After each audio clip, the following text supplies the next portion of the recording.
Recording. All right guys, क्या हाल चाल है आप सभी के। मेरा नाम अक्षय मदिख और हमारा बहुत ही ज़्यादा अमेजिंग सा चैनल साइको प्रोडिजी। और यार आज हम बहुत ही ज़्यादा अमेजिंग सी सीरीज़ की शुरुआत करने वाले हैं। क्यों? क्योंकि आज की सीरीज़ के अंदर हम शुरू करने वाले हैं आप सभी के लिए, ऑल द क्लास 12 स्टूडेंट्स। हमारी ये सीरीज़ है जिसके अंदर हम बात करेंगे टूवर्ड्स टू हमारे सारे के सारे पुराने टॉपर्स। और आज हमारे साथ है देवेना, जो कि हमारे बैच ऑफ 2021 में थी और इनका काफ़ी अच्छे थे साइकोलॉजी में 98 आए थे, राइट? तो साइकोलॉजी में यस सर। काफ़ी अच्छे थे, बेस्ट ऑफ 4 में 97% थे। So she is one of the great candidates. और भी बाकी सारे काफ़ी सारे बच्चे आएंगे, पर आज हम इनसे जानेंगे यार, क्योंकि eight the and of the day हम चाहते हैं कि बच्चों को बेस्ट ऑफ द नॉलेज मिले। और मैं तो ये मानता हूँ कि यार जो हम समझ सकते हैं एक दूसरे को, और कोई इतना नहीं समझ सकता। एंड जो इन लोगों ने स्ट्रैटेजीज अपनाई, क्या पता वो आप लोगों के काम आ जाए। तो आज हम शुरू करेंगे विद सम बातें विद देवेना। क्या हाल चाल है देवेना? बढ़िया। Yes sir. चलो बहुत बढ़िया, कॉलेज तो तुम्हारा अच्छा चल ही रहा है। थोड़ा सा स्टार्ट करते हैं, let's make this video pretty short. शुरू करते हैं। तुम्हारा ओवरऑल बोर्ड का एक्सपीरियंस कैसा था? क्योंकि तुम्हारे वाले साल में काफ़ी वो हुई थी, दिक्कतें हुई थी। टर्म वन और term two so it was new because old help नहीं मिला था, हम्म। ऑनलाइन भी और ऑफलाइन भी। Question papers were a mess because किसी को नहीं पता था कि कैसे क्वेश्चन पेपर्स आएंगे। Even in term two they were like we don't know कि वो इजी रखेंगे या फिर स्टैंडर्ड रखेंगे। Hmm. But with your help and all the knowledge हम लोगों ने रिवाइज ज्यादा करा था, तो लाइक इट वाज गुड। अच्छा रहा तुम्हारा बेसिकली। अच्छा, तो शुरू करते हैं यार। सबसे पहली बात तो एक इंपॉर्टेंट एस्पेक्ट जो मोस्ट ऑफ द बच्चों को दिक्कत आती है, I particularly feel that is time management and syllabus management. तुम्हारे लिए क्या था कि भैया सिलेबस इतना सारा है, टाइम लिमिटेड है, so what was your strategy? बताओ। सिलेबस मैनेजमेंट में सिर्फ एक ही जगह पर इश्यू आता है, that is when you doing pre boards. Because course कुछ रह गया होता है और प्री बोर्ड्स में आ रहा होता है, so that time you need to cover up. और इट्स ओके अगर कुछ नहीं भी होता तो आपको इंपॉर्टेंट टॉपिक्स देखकर, ओल्ड क्वेश्चन पेपर्स देखकर उसे कैचअप करना पड़ेगा। उसके साथ रोने से कोई फायदा नहीं है। Hmm. Because I have also seen, और मेरे साथ भी हुआ था, कुछ चैप्टर्स थे जो नहीं हुए थे but we have to give pre boards. दो प्री बोर्ड्स हुए थे hmm. But we did it, like even though हमने चैप्टर नहीं किए थे, इंपॉर्टेंट टॉपिक्स कर कर और सिर्फ रीड कर कर भी हो जाता है। तो सबसे पहले जब आप सिलेबस कंप्लीट करते हो, देखो कि कौन से चैप्टर्स इंपॉर्टेंट है, दैट्स ट्रू। जिससे ज्यादा वेटेज होगा वो करना चाहिए। तो सपोज आपके हिसाब से ये है कि suppose if you have some topics left, तो बेस्ट क्या रहेगा यार कि अब चलो कोई रह गया तो रह गया, रोने वाली बात नहीं है। लेट्स लुक एट द सबसे हाईएस्ट वेटेज। वेटेज उसमें से, और उस वेटेज में से भी कैसे क्वेश्चन आते हैं, और जो क्वेश्चन आते हाँ। हैं एटलीस्ट उन्हें तो लगा के जाओ, तो उससे हमारा फ़ायदा रहेगा, right? Old question paper help allot. चलो बहुत बढ़िया। जब तुम क्वेश्चन पेपर अटेम्प्ट करते थे, खैर तुम लोगों के लिए तो थोड़ा डिफरेंट था, क्योंकि पहले एमसीक्यू दिए टर्म वन में, फिर टर्म टू में कम्प्लीटली ऑपोजिट सब्जेक्टिव दिए। तो दोनों को हटा के सिर्फ अगर हम बात करें, let's focus on the term two वाला, क्योंकि अभी बच्चों का सब्जेक्टिव ही होगा। तो what was your strategy while attempting the paper? Like तुम कैसे करते थे? सर मेरा वाला स्ट्रेटेजी बहुत क्लियर होता था। हम्म। सबसे पहले जो कम मार्क्स के होते हैं, लाइक सेक्शन ए, वो हम्म। कर लो, उसको लास्ट के लिए मत छोड़ो। आपको आंसर्स आते हैं तो वो करके खत्म करो hmm. And then direct last पे जाओ। काफी बच्चे क्या करते हैं, वो लोग हाईएस्ट मार्क के क्वेश्चंस को एंड के लिए रखते हैं, विच हम्म। Is wrong. तो सेक्शन ए और फिर सेक्शन डी, तो आपका जिससे सबसे ज्यादा क्वेश्चन आए, इवन तो वो वन वन मार्क के हैं, इट्स हम्म। ओवर। और फिर सेक्शन डी जिससे सबसे हाईएस्ट मार्क के क्वेश्चन है, वो भी खत्म। फिर आप मिड सेक्शन पे आओ, क्योंकि मोस्टली क्या होता है, मिड सेक्शन के क्वेश्चंस कभी कभी हो जाते हैं कि ये नहीं आता। तो फिर आपको उसमें इशू नहीं होगा, पहले वो खत्म कर लो जो आते हैं, और जिसमें हम्म। थोड़ा भी डाउट है उसको एंड में रखो। और चलाओ अपना जितना भी इनोवेशन आप कर सकते हो, हम्म। क्रिएटिविटी दिखाओ। अच्छा, कुछ क्रिएटिविटी से भी। काफ़ी अच्छा बताया तुमने। तो पहला ये है कि भाई पहले अपने करो सबसे छोटे, फिर करो सबसे बड़े। And this is super important guys. क्यों? क्योंकि ये मेरे साथ भी हुआ है अभी रिसेंटली। अभी मेरे एग्जाम्स थे फाइनल ईयर के, फिफ्थ सेमेस्टर के। और मेरे साथ ये होगा कि मैंने शुरू वालों में इतना ज़्यादा टाइम दे दिया कि आखिरी वाले में लग रहा हूँ भाग भाग के। सर ये नहीं करना चाहिए। ये मेरे को पर्सनली काफ़ी अच्छा लगा कि सबसे पहले लीस्ट, फिर हाईएस्ट, फिर बीच वाले कर लो, क्योंकि उसमें फिर आप स्टिल कोप अप कर लोगे। That's a good thing. अच्छा, क्रिएटिविटी से याद आया यार, साइकोलॉजी जैसा पेपर या कोई भी थ्योरी पेपर के अंदर एक बिग चीज़ होती है कि पेपर के अंदर आंसर कैसे लिखना है, कहाँ पे एग्जाम्पल देने हैं, कहाँ पे उसको एलाबोरेट करना है। तो क्या करा तुमने? तुम्हारे हिसाब से क्या था एग्जाम्पल्स वगैरह डालने का थॉट? साइकोलॉजी में सर जहाँ पे इंस्टेंसेस दे सकते हो दे दो, हम्म। फ्री के पास दे दो। जितने ज्यादा एग्जांपल्स दोगे उतना अच्छा आप ये दिखाओगे कि एक्सप्लेन कर रहे हो, जो टीचर चेक कर रहा है उसे भी आता है आंसर। हम्म। बट आपके जो डिफरेंट आंसर्स होंगे बुक से डिफरेंट, आपके खुद के पर्सपेक्टिव के जो आप एग्जांपल्स देते हो ना, उनसे पता चलता है कि आपको रियल लाइफ नॉलेज कितनी ज्यादा है उस टॉपिक की, प्रैक्टिकली आप समझ रहे हो या नहीं समझ रहे हम्म। हो। और एग्जाम्पल से क्या होता है, एक पैराग्राफ लिख रहे हो बुकिश नॉलेज का, कुछ ना कुछ गड़बड़ होगा, आपके मार्क्स डिडक्ट हो जाएंगे। थोड़ा सा आपने एक्सप्लेन किया, फिर एक एग्जांपल दे दिया जो एग्जैक्टली वही चीज बता रहा है, हम्म। तो उससे क्या होता है, आपको कम लिखना पड़ा और चांसेस कम है कि आपके मार्क्स कट होंगे, बिकॉज आपने जिस दे दिया और एग्जैक्ट एग्जांपल दे दिया, तो आपका आंसर फिनिश हो गया। बहुत कम सही। वर्ड में काफी बात कर दी। बहुत सही यार, आई पर्सनली लाइक दिस यार, क्योंकि ये एक्चुअली काफ़ी ट्रू है। मैं तो जब भी देखो बच्चों को बताता हूँ एग्जाम्पल डालने का, मेरे हिसाब से तो ये यार बहुत सही चीज़ तुम्हारे थॉट में है। And I love the fact कि तुमने मेरी बातें सुनी है यार, कि भाई सिंपल सी बात है, टीचर को भी पता आंसर क्या है, पर आपको उसे समझाना है। You have to make them understand कि आपको समझ आया है। टीचर देखो at the sir, end of the day कभी भी ये नहीं देखता कि बच्चे ने लिखा क्या है, वो देखना चाहता है कि बच्चे को समझ में आया था क्या। जितना डिटेल में आप जाते हो in your example, this tells a lot. एक बच्चा होता है सिर्फ एनसीईआरटी के एग्जाम्पल पेल देता है, एक होता है अपने पर्सनल देता है। अब पर्सनल में भी ये नहीं कबीर सिंह वगैरह के एग्जाम्पल दे दिए, you have to be pretty nice with the examples as well, और ये होता है। तो be sure what you are giving as example, और जब दे रहे हो तो जस्ट डू इट, अच्छे से लिखो। और ये बहुत अच्छा है, क्योंकि बुकिश लैंग्वेज को कम करने का बेस्ट तरीका क्या है, एग्जाम्पल डाल लो। मैं तो उल्टा हमेशा यही कहता हूँ कि भाई डेफिनेशन दो, एग्जाम्पल दो, डेफिनेशन दो, एग्जाम्पल दो, दैट्स द बेस्ट वन। बहुत ही बढ़िया यार, बहुत ही बढ़िया। अच्छा जी, तो ये बताओ, लर्निंग यार देखो, अब जब कुछ भी याद करना है, या कौन से सब्जेक्ट थे तुम्हारे पास? एक तो साइकोलॉजी था, इको था, और मेरे पास थ्योरी सब्जेक्ट ज्यादा थे, हम्म। पॉलिटिकल साइंस और हिस्ट्री। हम्म। इंग्लिश तो कॉमन था। सो मेरे को टाइम मैनेजमेंट, आप मेरे वाला एग्जांपल मत लो, लाइक जो भी सुन रहा है हम्म। आप अपने पर्सपेक्टिव से देखो कि आपके स्ट्रॉन्ग सब्जेक्ट्स क्या है और आपके पास ऑप्शंस क्या क्या है कोर्सेज में। मैं पॉलिटिकल साइंस मॉर्निंग में करती थी, हम्म। हिस्ट्री नाइट में करती थी।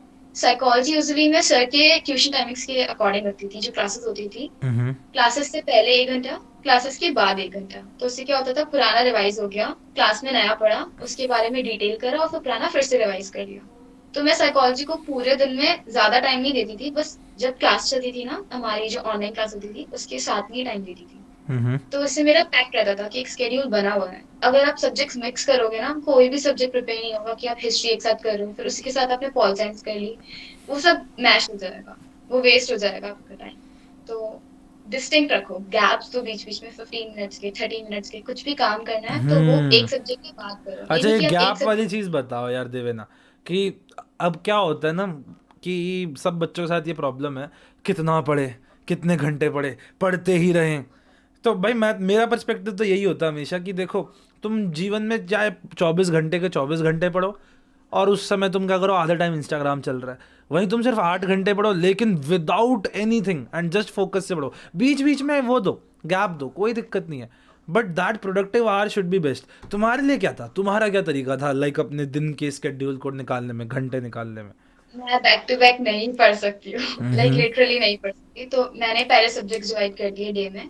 और फिर अपना एक्स्ट्रा काम भी होता है ना, जैसे आपको अगर लिखना है, जैसे आपके पास गैप देना है कि चलो देना है, गैप में अगर आप फोन खोलोगे तो फिर टाइम चला जाएगा और आपको बिल्कुल पता नहीं चलेगा। हाँ, और हमारी तो स्टडीज भी मोस्टली फोन से होती थी, like to be honest covid वाला फ्रैंकली, टाइम था एट द एंड। स्टडीज हुई हैं मेरे हम्म। वाले बैच में। तो first thing I used to do was study mode on हो जाता था, क्योंकि अगर उस समय नोटिफिकेशन आ रही है ना, तो वो होता है कि चेक कर लो क्या हो रहा है। नहीं मत करो, उस टाइम पे पढ़ लो। हम्म। और जब गैप मिलता है तब आप देख सकते हो, उससे अलग कोई भी आपकी हॉबी होगी या फिर कुछ काम होगा, खाना खाना होता है वो कर लो उस टाइम पे, म्यूजिक म्यूजिक हेल्प। बट ऐसे सॉन्ग्स नहीं जो आपको बहुत ज्यादा पसंद हो, लिरिक्स वाले सॉन्ग्स नहीं, ट्यूनिंग्स हाँ। हेल्प। क्योंकि मैंने भी सुना था ऑनलाइन लोगों से कि सॉन्ग सुनने चाहिए, वो लर्निंग में हेल्प करता है। एक पॉइंट क्या आता है, आपने स्टडीज करनी शुरू करी, बैकग्राउंड में म्यूजिक चल रहा है और आप लिरिक्स बोल रहे हो, नहीं, जो सॉन्ग नहीं दैट नहीं इज़ करो। Very true, you know. और इसीलिए स्टडी म्यूजिक बनाया जाता है, क्योंकि भाई चलो हल्का हल्का आप सुन रहे हो। मैं तो पर्सनली स्टडी म्यूजिक से भी थोड़ा वो हो जाता हूँ, डिस्टर्ब हो जाता हूँ, क्योंकि उसमें बीट होती है, and I am a little bit of a musical इंसान, तो मैं बीट मैच करने लग जाता हूँ दिमाग में। सो मैं, मेरा personal way was is actually nature sounds. मैं तो बैकग्राउंड में लगा के बैठ जाता हूँ, ऐसे बीच की आवाज़ें, कैंपिंग की आवाज़ें, and that's a great focus way for me. तो मैं पर्सनली ये करता हूँ, काफ़ी सही बताया, क्योंकि तुमने यहाँ पे पसूरी सुनते हुए आंसर लिख रहे हो, तो उसमें अगला मजबूरी वो भी आ जाएगा, लिरिक्स में आ जाएगा। तो हाँ, काफ़ी सही, काफी सही।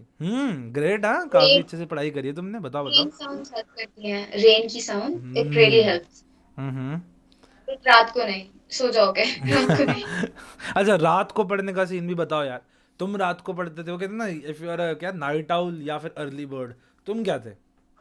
I was kind of a switch. मैं मोस्टली नाइट आउल थी, लेकिन अगर एग्जाम है तो फिर अर्ली मॉर्निंग वाला पर्सन भी आपको बनना पड़ता है रिविजन के लिए। That is very true. Coffee, coffee is great. Hmm. That's it. Hmm. और अगर if you not a coffee person तो अपने स्केड्यूल को आपको मेंटेन करना पड़ेगा। स्टार्ट एक्सरसाइजिंग, कुछ भी, running, dancing. Dancing really helps अपने पेंट अप इमोशंस को आप निकाल सकते हो। जरूरी नहीं कि आपको एक डांसर होना चाहिए, जस्ट टू फील फ्री कि ओके, हो गया इतना पोर्शन, 4-5 चैप्टर कर लिए, give yourself a reward, go for a walk, listen to hmm. Music, talk with someone and okay, feel confident कि हाँ हो रहा है revision. That is very true. अच्छा, इमोशन का बात तुमने करी यार, और इमोशन से मैं पूछना चाहता हूँ, this is something a lot of teenagers face. जब उनके इम्पॉर्टेंट पढ़ाई के टाइम चल रहे हैं और उनके जीवन में कोई इमोशनल अपसेटनेस आ रही है, maybe it can be because of a दोस्त, maybe it can be due to their boyfriend girlfriend, और मे बी घर वालों की वजह से। सपोज ऐसे कोई स्ट्रेस आ रहा है, एंड आई पर्सनली नो कि ये स्ट्रेसेस आपका काफ़ी सारा टाइम च्यू अप कर जाते हैं, काफ़ी सारा टाइम खा जाते हैं। तो what is your advice to a kid जो सपोज स्ट्रेस्ड में भी है, उसको पहले से स्ट्रेस हो रहा है अपनी पढ़ाई का, लेकिन सपोज कोई तीसरी चीज़ भी साथ में आ गई, सो हाउ टू मैनेज, क्या करती ये पर्सन टू पर्सन डिपेंड करता है फर्स्ट ऑफ हो? All. Second thing is I am happy कि मेरे साथ ऐसा नहीं हुआ है अभी तक, तो नहीं हुआ है, तो फॉर सेफर साइड। बट मेरे काफी फ्रेंड्स हैं जो फेस करते थे, लाइक फैमिली में अगर डेथ हो जाती है तो it really hampers your mind. That's true. For that I would से कि अपनी स्टडी को, स्टडी वैलिडेशन, आपकी स्टडी के स्कोर से जो आपको फील होगा ना, उसके बारे में सोचो। Think of the rewards instead of thinking of the stress. सोचो कि अगर मार्क्स अच्छे आएंगे तो होगा क्या, not for the hmm. Good life जो फ्यूचर में होगा, नहीं, अभी जब रिजल्ट आएगा उसके बारे में सोचो। Hmm. Like short term, near future सोचो, फार फ्यूचर नहीं। It will really help great. हाँ, अच्छा, नियर फ्यूचर फार फ्यूचर वाली बात भी सही कही। इससे एक इम्पॉर्टेंट टॉपिक पे आते हैं, motivation. A lot of kids feel demotivated, या वो होता है ना, यू स्ट्रेस दिस स्ट्रेस में उन्हें लैक ऑफ स्ट्रेस हो जाता है। लाइक देर लाइक यार, पढ़ाई करें या ना करें, मतलब फील नहीं आ रही अंदर से पढ़ाई करने की, वो होता है ना, लेजीनेस आ जाती है। तो क्या तुम्हारे साथ कभी ऐसा हुआ था, और अगर हुआ था तो तुमने कैसे कोप किया? बहुत होता था। हम्म। और it's actually one thing I would say to everyone जो प्रिपेयर कर रहे हैं बोर्ड के लिए, हम्म। आपका जो स्ट्रॉन्गेस्ट सब्जेक्ट होगा ना, समटाइम्स व्हाट हैपेंस, आप ओवर कॉन्फिडेंट हो जाते हो। आपको पता होता है कि लोग करते हैं, बट फिर भी आप हो जाते हो और आपके हम्म। उसमें कम स्कोर आता है। दैट्स और the true. Subject feel scary, कि यार ये नहीं होता, इसमें कभी मार्क्स नहीं आए। लोगों के उसमें फुल भी आ जाता है, बिकॉज उसमें आप इतनी ज्यादा जान डालोगे ना, उसको इतने अच्छे से प्रिपेयर करोगे कि आपकी सबसे अच्छी प्रिपरेशन उसी सब्जेक्ट की होगी, बिकॉज आपको पता है वो आपका वीक सब्जेक्ट है। हम्म। तो कभी भी सब्जेक्ट को वेटेज ऐसे मत दो कि यार ये बहुत टफ है और ये बहुत इजी है। आपके रिजल्ट्स ना बिल्कुल अपोजिट आएंगे। टफ वाले में सबसे अच्छे और इजी वाले में आपके मार्क्स चले जाएंगे, और ये होता है। होता है, एब्सोल्युटली होता है। This happened with me in class 10th when I had Sanskrit. मैं, संस्कृत तो बहुत आसान है, और मेरे उसी में 90 से नीचे रह गए। 89, literally 89, I had 89 in Sanskrit. I felt so bad यार, ये चीज़ तो आती थी, क्योंकि उसमें ओवर कॉन्फिडेंट हो गए कि हाँ उसमें दिख जाएगा, कर लेंगे। एंड ओवर कॉन्फिडेंस एक्चुअली, और ये काफ़ी सही चीज़ बताई यार, तुम तो बहुत ज्ञानी हो यार, क्या बात है, नाइस, बहुत बढ़िया। मेरे को पता नहीं था तुम इतनी अच्छी एडवाइसेस दोगे, but very great advice honestly. अच्छा, चलो एक आखिरी टॉपिक पे आते हैं, दैट इज, अच्छा, मोटिवेशन फॉर स्टूडेंट्स, मतलब अब तुम उन्हें क्या बोलना चाहोगे? फाइनल, सपोज तुम्हारा भाई है, तुम्हारा बहन है, और उनका 12th का फर्स्ट एग्जाम है 2 महीने में। कंपेरिजन, कंपेरिजन छोड़ दो। हम्म। किसी और से तो बिल्कुल ही छोड़ दो। अगर करना ही है ना, इतना लग रहा है, तो खुद से शुरू करो। हम्म। कि लास्ट वीक जब मैंने खुद को देखा था, आई वाज क्राइंग, एक भी चैप्टर नहीं हुआ है। आज मेरे 6 चैप्टर हो गए, अब मैं रिवीजन स्टार्ट करूंगी, करूंगा। हम्म। कंपेयर करना है तो खुद से करो, किसी और से मत करो। अपने लास्ट एग्जाम से कर लो। प्री बोर्ड 1 में इतने स्कोर थे, प्री बोर्ड 2 में इतने हैं। अगर प्री हम्म। बोर्ड 2 में कम भी आ रहे हैं तो समझो कि तुमने प्री बोर्ड को वैल्यू नहीं दी, बोर्ड्स को वैल्यू दी। कुछ भी हो सकता है, तुम्हें अपने आप को पता होगा कि मैं क्या कर रहा हूँ या क्या कर रही हूँ। तो बिलीव इन योर सेल्फ और चलते रहो। जहाँ कंपेयर करना शुरू करोगे ना, वहां तुम्हें स्ट्रेस आ जाएगा, धीरे धीरे डिमोटिवेशन आ जाएगा। It's like one thing leads to another. तो be on the positive side. Anything positive is always better than anything negative. क्या स्टिक बात विद है, बहुत बढ़िया, क्या बात है, इतनी ज़्यादा मोटिवेशन से मेरा मन कर गया पढ़ाई करने का यार। बहुत बढ़िया। चलो ठीक है, तो आई होप इतना आज के लिए काफ़ी रहेगा, बच्चों के लिए काफ़ी मोटिवेशन दे दिया और काफ़ी अच्छी बातें करी। मेरे भी एग्जाम्स आ रहा है ना, सो मेरे को भी मोटिवेशन आ रहा है, need to study. Great great, मेरे तो ये देखो अभी ख़त्म हुए, तो I am pretty much into it कि चलो अब यूट्यूब पे काम करते हैं, वरना I to keep stuff aside. Great. चलो अच्छा, अब एक आखिरी चीज़, ये मैंने आज तक किसी को नहीं बोला, एक बार बोल दो सबको कि हमारा चैनल सब्सक्राइब कर ले, साइको प्रोडिजी। अरे sure, you should subscribe to search channel Psycho Prodigy, बहुत अच्छा चैनल है, स्पेशली द बुकलेट, मैं अभी भी यूज कर रही हूँ सेमेस्टर वन एग्जाम्स के लिए, reference purpose. It's really awesome. क्या बात है, थैंक यू देवेना। एंड आप लोगों से हम मिलेंगे in next video. Thank you so much Devena, मिलते हैं आप लोगों से बाद में। जय हिंद, जय भारत, बाय बाय।